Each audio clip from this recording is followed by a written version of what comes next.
श्रीराम जय जय राम। थोडेच वाचावे, पण त्याचे मनन व आचरण करावे। माया म्हणजे काय? तर जे परमेश्वराशिवाय असते ती माया, जे दिसते आणि नाचते ती सर्व माया। आपण जोपर्यंत नामस्मरणात आहोत तोपर्यंत आपण मायेच्या बाहेर आहोत, आणि जेव्हा त्याचे विस्मरण होते तेव्हा आपण मायेच्या अधीन आहोत असे समजावे। सर्व काही करण्यामध्ये आहे, सांगण्यात आणि ऐकण्यात नाही। निर्गुणाचे कितीही वर्णन केले तरी निर्गुण रूप समजायचे नाही, म्हणून सगुण रूपच आपण पाहावे आणि त्याचेच पूजन करावे। मी निर्गुणाची उपासना करतो असे जो म्हणतो त्याला खरे म्हटले म्हणजे निर्गुण हे काय ते समजलेच नाही, कारण तिथे सांगायलाच कुणी उरत नाही। एकाने मला सांगितले की मी सर्व वेद ग्रंथ वाचले आहेत। त्यावर मी त्याला म्हटले की तर मग तुम्हाला समाधान मिळालेच आहे। त्यावर तो म्हणाला, तेवढेच काय ते मिळाले नाही। मग एवढे वाचून काय उपयोग झाला? आपल्याला त्या वेदांताला घेऊन मग काय करायचे आहे? आपण आपली भोळी बाबडी भक्तीच करावी।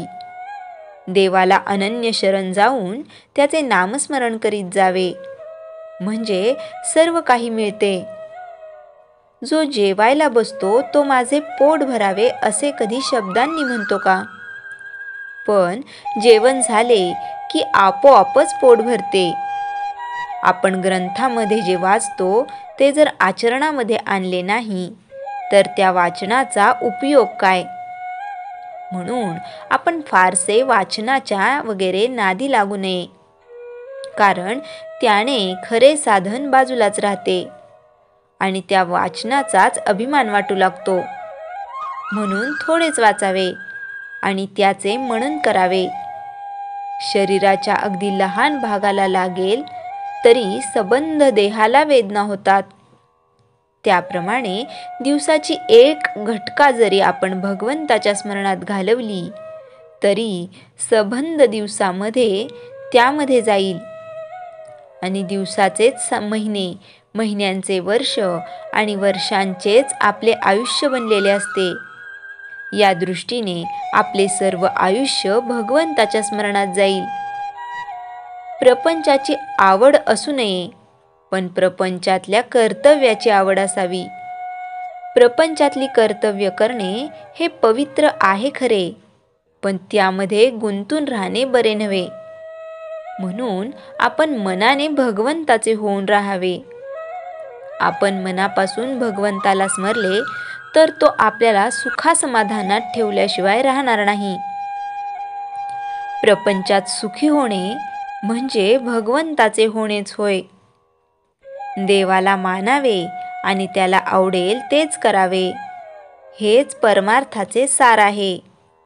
श्रीराम जय जय राम। चैतन्यवाणी। देह केव्हा जाईल याचा नियम नाही, म्हणून वृद्धपकाळी नामस्मरण करू असे म्हणू नये। श्रीराम जय जय राम। जयाच्या जनी जन्मनामार्थ झाला, जयाने सदा वासनामात केला। जयाच्या मुखी सर्वदा नाम कीर्ती, नमस्कार तया ब्रह्मचैतन्य मूर्ती। श्रीराम जय जय राम।